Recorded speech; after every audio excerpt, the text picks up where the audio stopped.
রংমহলে থাকবারে বন্ধু পালঙ্কে শুইয়া, কোন সন্ধানে আজরাইলে ঢুকিবে আসিয়া। পিরিত করতে আইতো না, পিরিত করতে আজরাইলে একবার আইব রুহুডা নিবার লাগিয়া।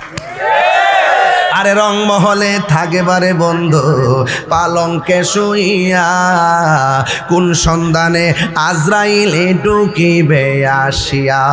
দুয়ারে প্রহরী থইয়া প্রবেশ করল কেমনে, আর কি দেখা হবে রে এখতিয়ার প্রবাসী জীবনে। এই এখতিয়ারপুরে আজরাইল আইসেনি, দেখছেননি? বুঝলেন কেমনে? আয় হায় হায়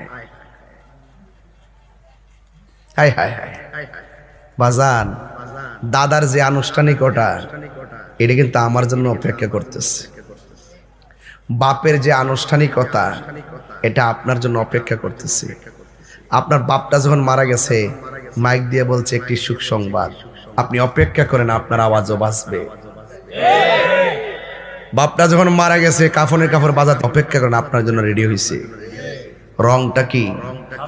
আর যেরকম রংটা কি? বড়ই পাতার গরম জল দিছিনি, কত মায়া, কি সুন্দর করে গোসল করা, একদম নিথর দেহ পড়ে আছে।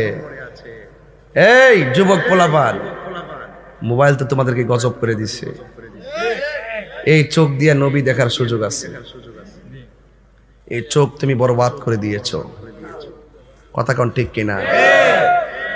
ঘুমের ঘরে নবী দেখার সুযোগ আছে না নাই? দেখবেন কিভাবে ব্যাটারিতে লস।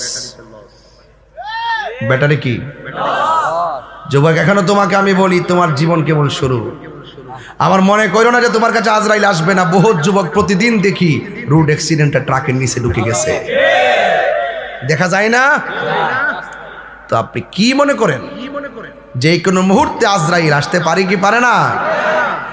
ও বান্দারে, মরণ বড় কঠিন। আল্লাহ বলেন মিনহা খালাকনাকুম ওয়া ফিহা নুঈদুকুম ওয়া মিনহা নুখরিজুকুম তারাতান উখরা।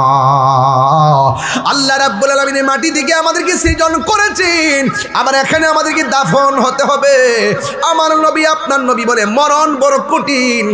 মৃত্যুর সময় গলাটা শুকায়া যায়, গলাটা এমন ভাবে শুকায়া যায় 7 সমুদ্র 13 নদীর পানি মুখে দিলে পানি তৃষ্ণা মিটে না।